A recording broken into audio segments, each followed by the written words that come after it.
Hey, looking for a podcast where you can hear from some of the great hockey legends and hear them tell some terrific stories. Find out what they're up to today. Well, then you're in the right place. This is the Domino's Pizza Overtime Podcast. I'm your host, Gino Reda. Today, joined by one of hockey's great personalities, Stanley Cup Champion of the New York Rangers, also played with the Kings, Islanders, Leafs, a broadcaster, one of my peers for many years. He was part of the NHL Players Association, and now he's the executive director of the NHL Alumni Association, my buddy Glenn Healy. Heels, how are you, my friend? Well, you know, the piece is appropriately advertised by Domino's because do you remember when ESPN used to have the games? Well, they have them now, and it was da-na-na, da-na-na. That's our Sports Center theme, brother. I love it. And so when we'd be on the bus, Eddie Olczyk would always start with that music, and we would wait for his intro. And then we'd go down, and it would be, you know, Mike Hartman for the New York Rangers, 0 shifts, 0 shots, 0 points, da-da-da, da-da-da. And the star of the night, and I was nicknamed Pizza Boy because I could eat 2 pieces of pizza in the mid-island tunnel on the way through, and they would go to me at the end. Again, 0 saves, 0 minutes played. Good job, Mike Victor. Let's hear from Pizza Boy. Da-da-da, da-da-da.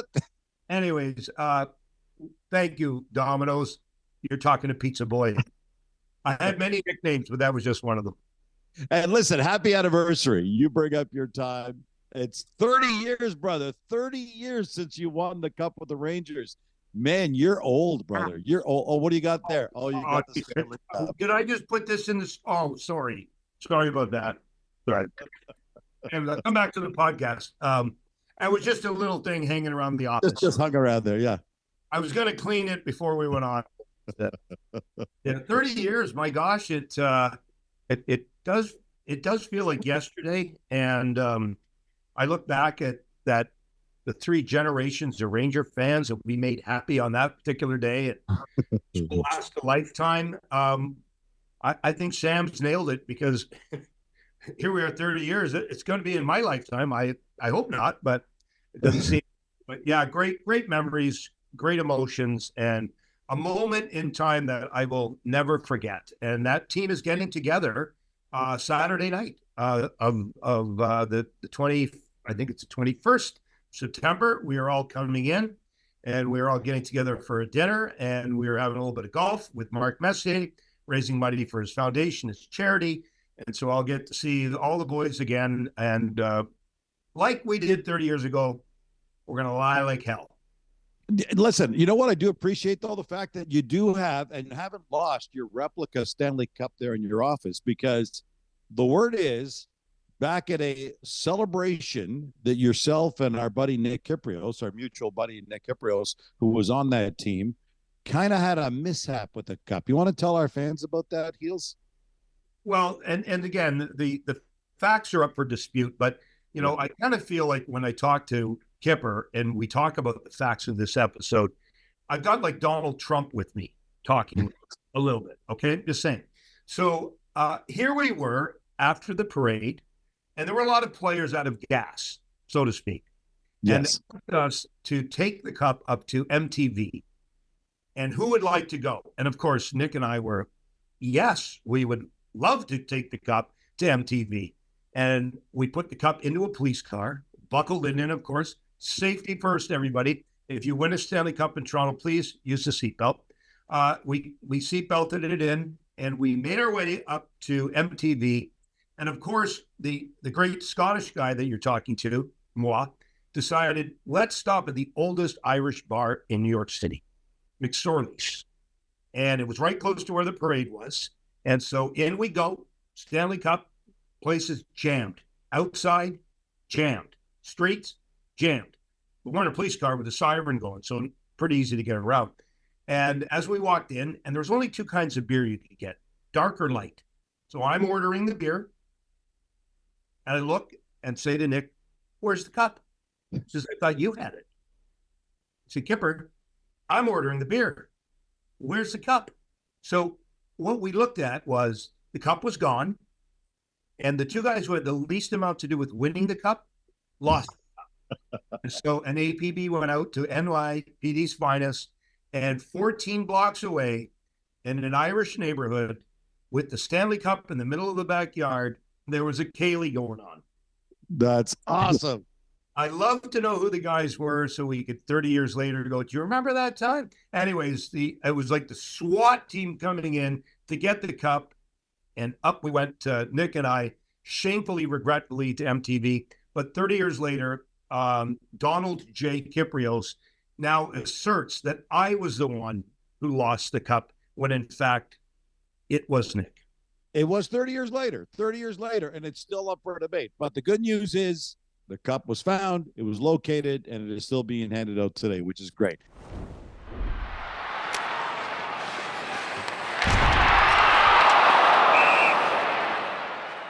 Now, Heels, you and I have been buddies for decades. I got to cover your Stanley Cup final. And I got to work with you, and I've been so thrilled with your transition out of the game, real successful, obviously, NHL career that included a Stanley Cup. And for you, the transitions worked great. You did it smoothly. You went from playing the game. You did a radio show, Flats and Heels. I remember that was a lot of fun years ago. You did some TV. No, it was good. It worked. It earned you some cash. You did some TV, got involved in the NHL PA. Now you're in the Alumni Association. It's worked really, really well for you.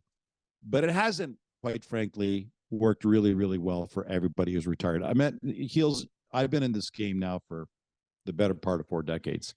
And sadly, and I'm not going to use their names, but I've met a lot of players for whom the transition to life after the game has not been smooth.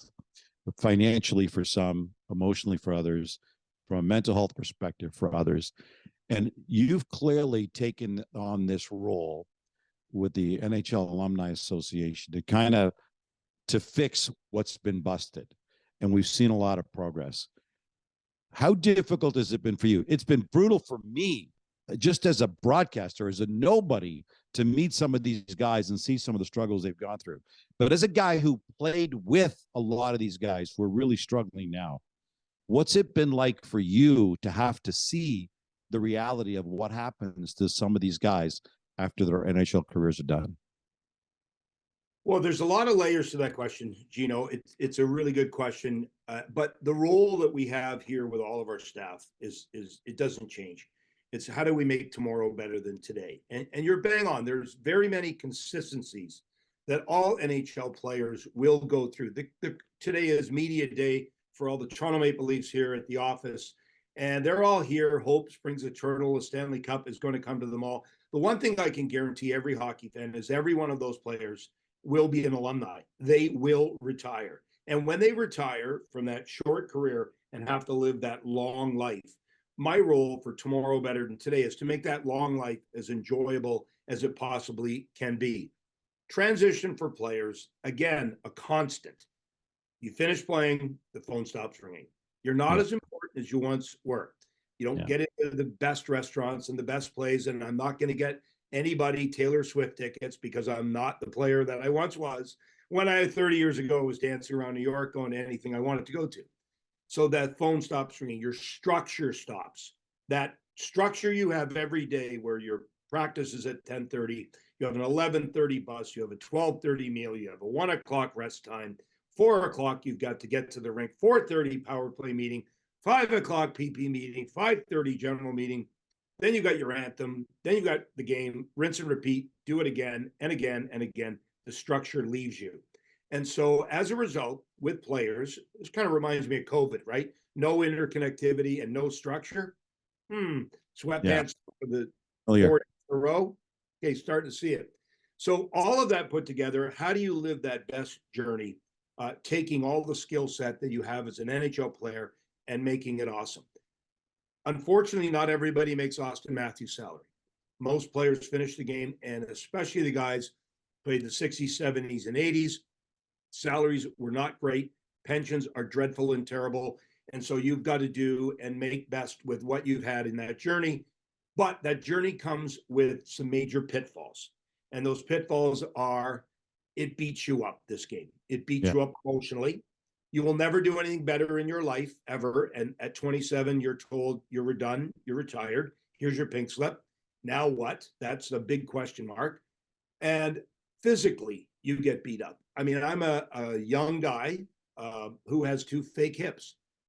Positive, dead, I'm worth $20,000 in titanium. Yeah. Negative, I didn't do this bagpiping, even though I do love bagpiping. You are very physical, your bagpipe. I've seen that happen. Yeah. A direct result of what the game has given me. And there are other players whose bodies at a young age are giving up on them. And there are guys that are 60 in an 80-year-old body. And there are players that are still fighting some of the physical ailments of a game that's fast, is great, but never and will never have an out of bounds. And so we have to find a way to battle through all the things physically, emotionally, spiritually, economically, in every way to make it so that short career has a great long journey after the fact. There's a lot of dynamic to it. There's a lot to that answer. But at the end of the day, the premise at 30,000 feet is Glenn Healy. Your job is to make tomorrow better than today for 3,800 players. And that's what we do.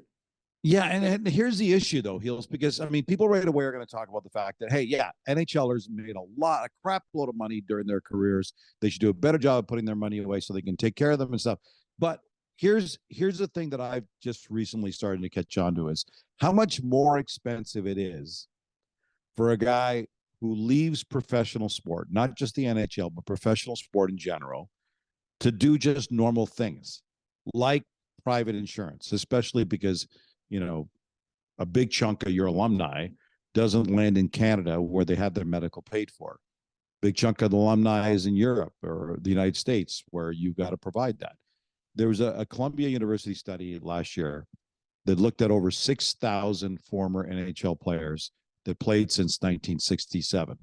And they separated them in 2 separate groups. One, a group of guys that had 50 or more fights, and the other group of guys who didn't fight. They weren't so-called enforcers in the league. And their study showed that the guys who were enforcers, who had 50 or more fights during their NHL careers, were dying on average 10 years earlier. Horrible, horrible fact to have it come out that we understand. And that gets into the whole fighting the game thing. And I don't want to discuss that with you. But what I do want to discuss with you is how much more expensive it becomes, because insurance companies aren't stupid.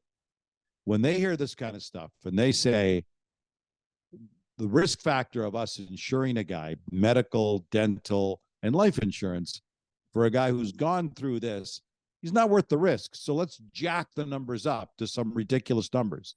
So guys are having to pay way more for just normal health insurance. The average Joe guy would be able to get for significantly less.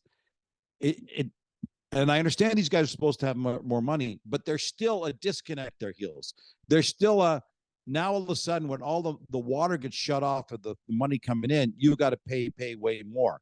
Are you finding that in your experience? Are you finding that guys are suddenly going, holy crap, I had no idea what this is going to cost me after I retired?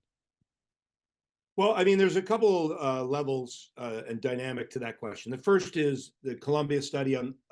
I haven't looked at it. I don't know if the people that died earlier, what they died from. So I can't comment on that. But I can make a general statement that's pretty accurate, that if you have multiple concussive blows, I don't care if you're a hockey player, you've had car accidents, motorcycle accidents, you're a boxer, you're a soccer player who's headed the ball so many times that you have a lack, I guess, of functional integration.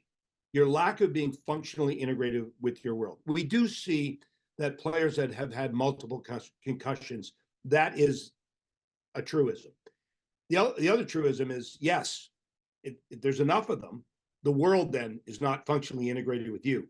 And maybe the only one who wants to deal with you, you might be talking to me. And I'm willing to help anybody out at any time. So that is a fact. Yes, we understand healthcare is expensive. Canada, we joke in some ways we have healthcare, but if you go to an emergency room, do we really have healthcare? Is this 5-hour wait really healthcare? In the US, they don't have it, but do they have it? Because they pretty much tend to whatever they've got to tend to. So we have understood pretty quickly in my role here that we need a better tomorrow and today, and it requires a wellness plan. We're complicated. We have US players that live in the States. We have Canadians live in Canada. We have 1,318 European players. What do you do for the European players? Forget they came over? Just pretend Borja Salming didn't break the barrier and make a way for a bunch of Swedish players now to be the third biggest country in the National Hockey League, playing and entertaining fans? So we have come up with a wellness plan, like the other sports have. We're the last sport to get on the train. And we have said to Gary Bettman, Bill Daly, and Marty Walsh that there is one more brick to put in the wall. And that brick would be a wellness plan. We have a financial number. We have a plan in place. And all three sides have had a number of meetings with a number of players. I've taken probably close to 2,000 surveys of players and asked them, what do we need? I kind of know what we need. I lived the journey. But for instance, in hockey, you would be shocked to know almost all of us do not have our own teeth. Wow, shocking. In basketball, unless you played the Pistons in the 90s, you have your own teeth, but you have heart problems and you need those taken care of. So we created a plan, not done on a bar napkin on a Friday, but would be a wellness plan for all of our players.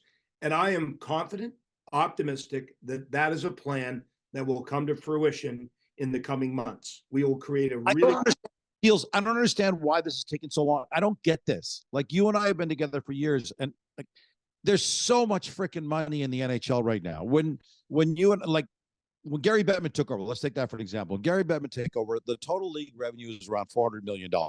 Now it's $6 billion. $6 billion, which means the owners are making billions and the players are making billions. How much could it really cost if these two entities, the NHL and the NHLPA, got together with the Alumni Association to say, you know what? We're taking care of our former players. Like, I can't imagine that would have to be a huge number and an undoable thing. I can't imagine what could possibly be holding this back from getting it done. Well, okay, so I will take kind of a thought from a great musician. It's not Paul McCartney, even though you are a big McCartney fan. I know that. Hashtag shameless plug. I did play. You've actually played with him, did you not, Hills? I don't want to brag. Gino, thank you for bringing it up. Oh my God, I can't believe you remembered. I'll take it from Bruce Springsteen, who talked about when he was making a record or an album. I guess for the young people, they'd be like, "What's a record?" Anyways, he said, "No, if it's a crappy one, no one will ever say, 'Oh, you did that in 2 weeks. You did that fast.' And if it takes you 2 years and it's a really good one, no one's going to go, 'What took them so long? That was really good.' They're just going to go, 'Man, that's really good.'" And so when we put this together, there are so many different issues, state to state, country to country, province to province. Europe is different than we are in Canada, which is different than the US. So I guess when we're putting this... But tell me it's not money, Heels. Please tell me it's not money. It is not money. Putting the record together requires us to make all the right decisions and make sure we have the absolute best plan for all of our players, for their spouses and their kids. And keeping this in mind too, Gino, our generation, when we first started doing some of our shows together, you know, I could tell you what some of the problems were. We had coping mechanism issues that might require you to say, a little less red wine. Yeah. You know, hey, you like white wine. It likes you too. A little less of that. You're gaining momentum with certain substances. You might have to make a change in your lifestyle if the momentum is gaining. Yeah. We understand those problems with the players today. Now, what we're building is a mousetrap that would take care of the players that are on the ice today for the media that are currently playing, but have a different set of issues than I had when I played. And so this program is not for the guys necessarily from 1985 and back or 1995 and back, but it is for what we will understand to be problems in the future. And a lot of the current players are going to have some mental wellness issues. We understand a tsunami is coming. We see it with our kids. We see it on a daily basis. Take the TTC in Toronto. There are people having some issues. and I Yeah. shouldn't say the TTC because it's everywhere, but seems to make the news more. But we understand that there are issues, and what we're building is not necessarily just for what Glenn and his friends have to deal with and play together with, but what the future generation of players are going to deal with. So that takes time, that takes a lot of think tanks, and it takes making sure that we have the absolute best plan. But Marty Walsh, who is now sitting in the seat of the NHLPA, is an incredible advocate. He's a recovering addict. His dad worked in a union. He understands his pension is great because of his dad. He understands player wellness. Gary Bettman and Bill Daly both understand the issue too, and have been nothing but helpful for me. So we have all the group. The music stops. One is not. Question, Heels. I'm going to ask you a question, and if you don't feel comfortable with this, then you don't answer it. I get the sense that we finally got somebody running. Like, two things are happening. One is the NHL is finally catching on and how significant this is, and how affordable it actually is to fix it. And two, from the NHLPA standpoint, that we're getting more support from the current leadership in the PA than we may have in the past. Is that accurate? Has that been a big hurdle to get over? That couldn't be a more accurate statement than you've ever said on any one of your shows in your 75 years of broadcasting. Thanks, brother. 78. Okay, we're going to get you a gold watch at some point. Get ready for the game with the Domino's $8.99 mix and match deal. Score big with any medium 2-topping pizza and any 2 items like pastas, stuffed cheesy bread, boneless chicken, or classic chicken wings. Domino's has you covered. Order today from Canada's favorite pizza at domino's.ca. Yeah, you definitely, the music stops. I didn't have a chair. Music stops now. We're all sitting in chairs, and we all are heading in the right direction. And however we get there and the time it takes us to get there, I am a very patient guy, and I'm willing then to look at this and say, let's get the right plan. Let's get a plan that works for everybody. In Canada, if you go to a hospital, yes, you will get admitted at some point. But is it really a ward that if you're really sick that you want to die in, or is it with some dignity? And I think our country has different issues than Sweden, where, yes, you have healthcare, but you might have to wait 3 years before you get a hip replacement. Right. Become an addict on sleeping pills, pain pills. You have to live your life. You have to cope. And then we have another problem. So can we fast track some of the surgeries to allow you to get better a lot quicker than you would with some of the system issues? So we're trying to figure out all the system issues. What kind of timeline are we looking at here, Heels? Like, how long before we get something formal in play? Like, if there's, and I know you and I have spoken before about this, where if there's a specific player that has a need and contacts you guys, the Alumni Association, you're quick to jump on it and say, let's get some money there. And I appreciate that that's going on. But there needs to be a formal structure of something that can handle, that everybody knows, whatever the phone number is to call and say, I know what's available to me. How long are we looking at before something formal like this is in place that involves the PA, the NHL, and the Alumni Association to take care of its former players? Well, if I got the green light from the NHL and the NHLPA that we are all comfortable with this plan, by the time you finish this podcast, we could be up and going. Wow. So it's that close. Is that, honestly, it's that close? So, but I do understand everyone has teams that they go back to. Everyone has advisors that they take medical issues to. I understand the complication. I understand it might take a few more weeks. It might take as many as a couple months, but this will come to fruition. This will happen. And that goes with not only the NHL, but the NHLPA telling me that this will happen. We want this to be the right thing to happen, and we'll all do it together. And so I'm confident.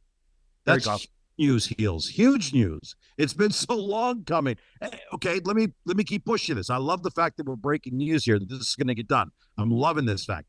Are you doing anything for the family of the players? Because we constantly hear from families saying, you don't know what I'm dealing with at home. My loved one is an addict, or my loved one is going through this mental health issues. And we haven't heard a great deal about the support for the families, for the wives, for the children, for the families. to help to understand what their loved one is going through as a former NHL player? Is there something in there for that? Well, there absolutely is. And we are the only sport that has a female social worker who works with us. Her name is Shannon. She is out of the U.S., out of Bowling Green, Ohio, believe it or not. I can't believe I'm saying that because we used to kick their butt all the time in college hockey. But again, shameless plug. I don't want to talk about my Western Michigan days. But Shannon works with the wives whose husbands have Parkinson's, dementia, and Alzheimer's. And the wife may be the caregiver for that individual, that player who was bigger than life, who was an NHL player that everybody looked up to. And now that player is in trouble. And the wife does a tremendously difficult job. Anyone who's been a caregiver to a parent, it's not a fun vocation. It's not a fun way to live your life. It is hard every day, especially when the player has been that guy that everybody in the community's looked up to. So Shannon works directly with the wives. She probably works with about 37 of them. But we, again, always get our information about players. Not always, but most times it is a wife saying, I want my husband back. I don't know where he went, but something's not right. Or a family member, a child who says, I want my dad back. Something's not right. So that being said, whether it is our transition program, which is called Game Plan, which helps right now about 1,100 players, it also helps 400 wives. The wives are able to take part in our transition programs because they transition too. Yes, the player transitions, finishes playing this great game of hockey. At some point, his wife looks at him and says, stop ironing the couch with your ass. Go do something.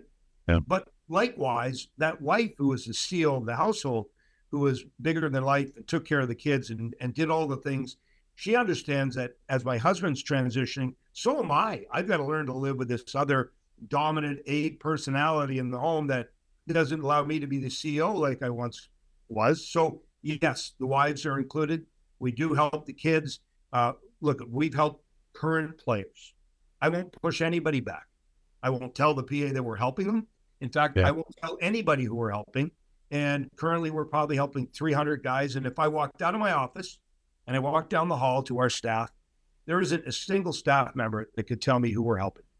Nobody but our top social worker and myself. That's it. This locker room is airtight. And if I do hear something about somebody, I will fire the people that work here. Because this is a locker room and things stay in it, and confidence and making things happen for the betterment of players and their families is what matters to me. And not a scoop, and not being the guy in trade deadline who goes, I got a scoop. Yeah. We traded Glenn Healy. That doesn't happen in this locker room. It stays tight. I fully respect that, and it's fantastic, and it's great, but here's what comes to my mind. First up, thanks very much for breaking all this news on our podcast, which is awesome. I love this. Secondly, though, I will ask you this. I will ask you, and I, same as you, I never want to break confidentiality. When you and I started this interview about half an hour ago, I said, there are a number of friends of mine, former players, and I've never used their names publicly, but Heels, sometimes it's a great thing for somebody who's gone through it to be able to share their story and say, here's what this program did for me. Here's where I was, here where I am. And they want to share that story. My comment to you, Heels, is if there are individuals who want to share their story, our platform is here. Our platform is here. We're happy to share their story. We're happy. And obviously the confidentiality is supreme. If no one wants their story out there, that's fine. And we respect that. But we would be more than happy to share the success stories of guys. And quite frankly, we've had guys on this podcast who have told us, near-death experiences where they're upside down in a car on the side of the road and said, that's it, enough. I need to take steps. And then have used your resources at the Alumni Association to get that fixed. So let me just throw that out to you, Heels, that we're here.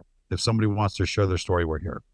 Yeah, and I really wish there are days when I wish we could celebrate our wins, but we rarely do get to celebrate them, where we see a player who was potentially suicidal. Yeah. And look, when I took over, I was getting the suicide calls. I went to Western Michigan. It's daycare. That's what it was. I was not prepared, educated in any way to be the guy to direct things in the right direction. And hired a team of people to make sure that the professionals handle it, whether it's the Royal out of Ottawa, who have been an incredible resource to me. When Joe Murphy was going through his dilemma, and I'm not, again, breaking anything out of school because it was public, and He shared it public. Rick Westhead did an incredible piece on it. It took me 13 months to get him assessed. Could we not watch the documentary and assess him ourselves in 4 minutes? Yeah. We have a problem. And so the Royal out of Ottawa takes incredible care of players and their families as well, wives included, and kids almost immediately. We have University of Pittsburgh Medical Center, UPMC, Dr. Nash, who takes care of our U.S. players and does it with his 1,200 psychologists and psychiatrists. And we have the KI Institute in Europe, which is the largest in Sweden, same, who takes care of players. But we don't get to celebrate those wins enough. And I wish we could, because it does give hope and help to a lot of people that might not want to reach out. And just so everyone kind of understands, when players do reach out and eventually I get the call, the conversation is rather kind of loose at first. How's it going, buddy? Hey, dude. Hey, brah, whatever you want to use for your terms. And then it gets quick and heated right away. And typically for the first 10 minutes of that, there's not much said other than to listen to a player sob. Yeah. Because they don't know that there's help and hope, or how to get that better tomorrow. And I let them take as long as they want. And then we get into, just give me a chance. Let me get to tomorrow. And when you get there, you'll see further. And when you get to there, you'll see further. And then we get you down the road to some form of redemption. So I wish it would be different.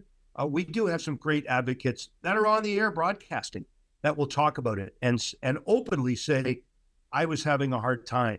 And I guess that lets everybody know that it's not just me, who's a steel worker, or not just me who's a truck driver, or not just me who works in steel test milk like I did when I started working, doing 2% takeoff, man, steel test milk. What a job. But I followed that up with roofing the nuclear reactor in Pickering.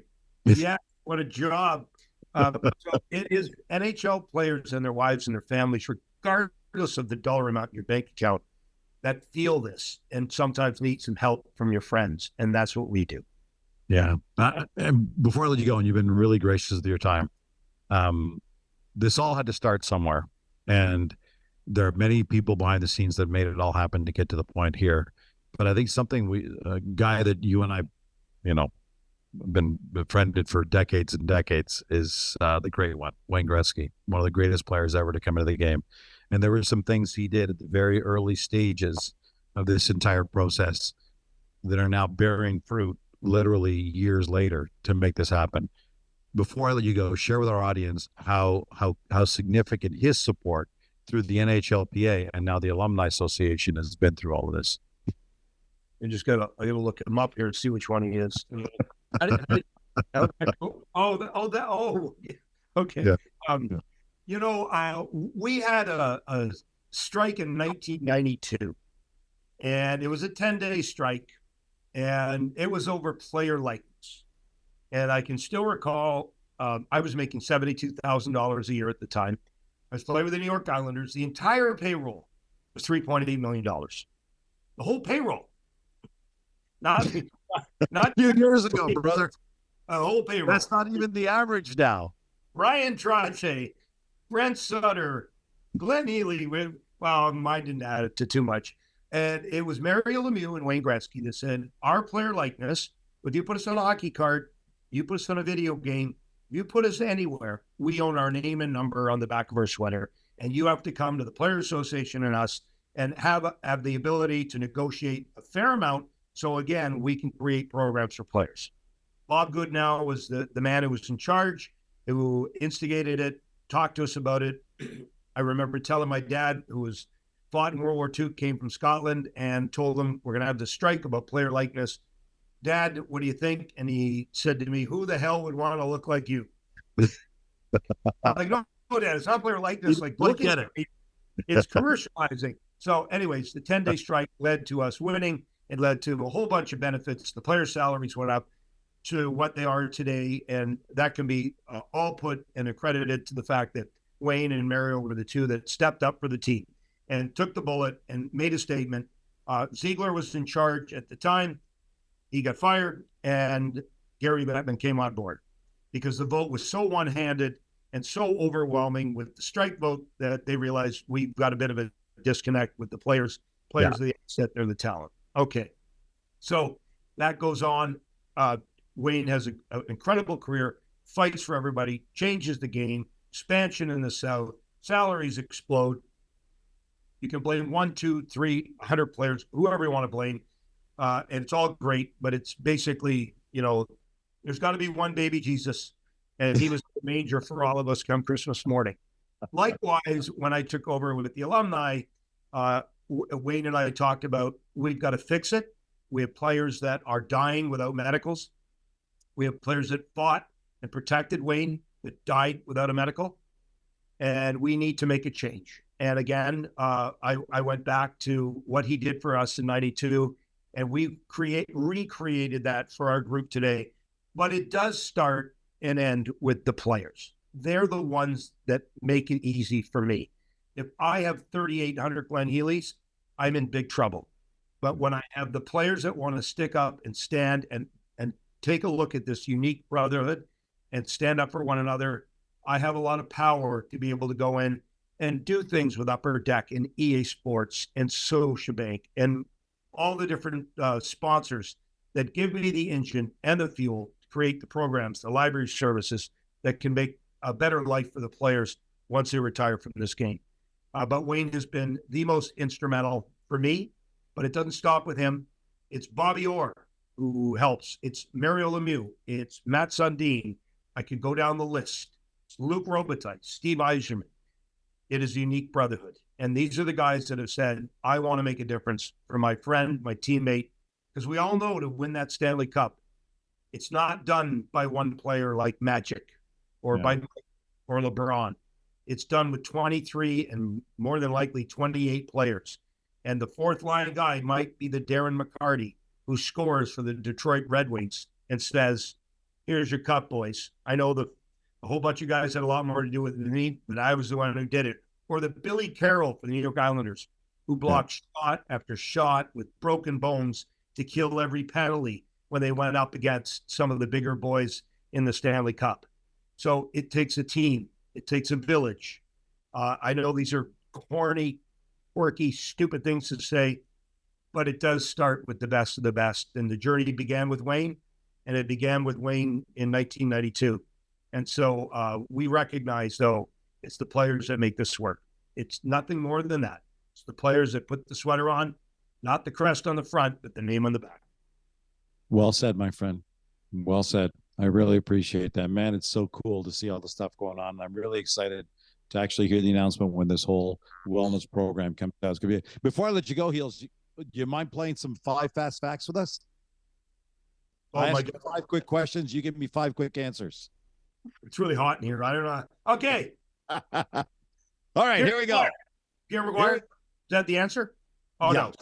Sorry. Thought I heard a question. Sorry. Yeah. Here we go. It's time for 5 fast facts right now with Stanley Cup champion, now the director of the NHL Alumni Association, Glenn Healy. Heels, here we go. Best teammate that you ever played with. Who was it and why? Adam Graves. Because? Let me pick 2. I'm going to pick 2. Adam Graves. Okay. Fast facts. When I played against them, New York Rangers, I kind of hit him in a soft spot. You know what I mean? And he turned around and told me he's going to kill me. And I said, what, you're going to kill me today? My last game today? Should I write a will between periods? Anyways, when I went to New York Rangers, first guy to say, get out of the way, I'll move you in.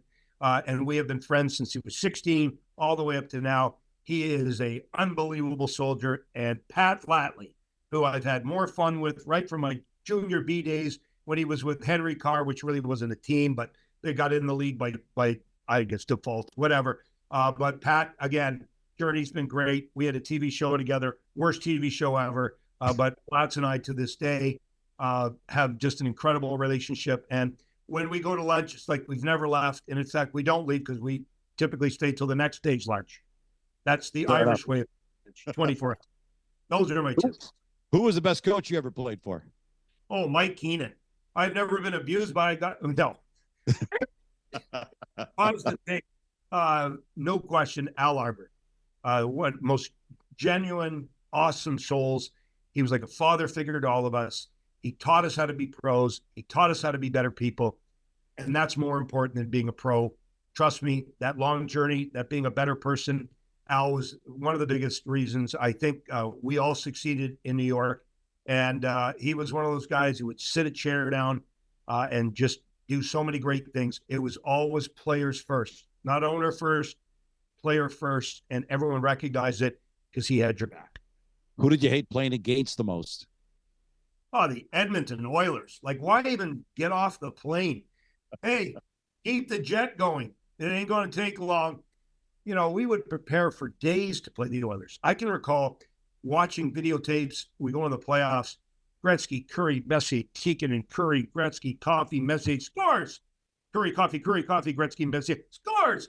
And we'd watch it over and over. And one of the players said, why are we watching this? Well, maybe you'll learn something from it. And then that VCR, so it dates you, was crammed through the TV as we went on the ice. Anyways, we prepared for days. And at the end of the first period, Edmonton Oilers 6, LA Kings nothing. They came to us, the glass broke. Pat Quinn was the coach and said, the glass is broken behind the net. It's going to take a bit to fix. And Pat said, can we keep the clock running? So, boy, what was your favorite city to play in and why? Why bother? They're too good. Yeah. Your favorite NHL city to play in? New York. Fair winning the cup there, having the parade there, the energy around the building, the energy of the city, the dynamic of the city. That to me was the most dangerous place to drive into because if anyone's been in a car with me knows why. Grandpa Glenn's not a good driver, but it was also the most electric and energetic city to ever play. And you talk about fans that love their team, nobody like it. And anyone who wore an Islander sweater to a New York Ranger game, you were chased out of the building at knife point. And security was okay with it. He's a fast runner. You'll get out. Fine. One final question for you, Heels, then I'm going to let you go. If you hadn't become a professional hockey player, what career would you have been in instead? I would have been a professional bagpipe player, and I would have been that guy on Yonge Street with his pipe box open, playing over and over all day long, and being the brokest, poorest person in Ontario you've ever met. So not a profession that's 365 days a year. And in fact, it's really only good one day a year if Paul McCartney asks you to play. So thank goodness for plan B, because my plan A won't work out so well. I'm telling you, Gino. And I appreciate the fact that you were able to bring up the Paul McCartney story just one more time as we said goodbye. Heels again. Yeah, I'd pat you on the back with your hand. I played with them. I mean, thank you for bringing it up. Oh my gosh. Oh, do you want me to play the record? I have it right here. No, I'm kidding. Please, no. Heels, thanks a lot, buddy. Always great catching up with you. Congratulations on this new wellness program you got going with the Alumni Association. I'm really looking forward to its launch and all the lives it's going to change. Can't thank you enough for all this, Heels. Great catching up with you, buddy. Great. Thank you, Gino. Thank you. Miss having you on the air with me when I had my own show. Oh, I never did. Sorry. Being on your show. Sorry. Good stuff, Gino. Stanley Cup champion and now director of the NHL Alumni Association, Glenn Healy, the legend. Thanks, pal.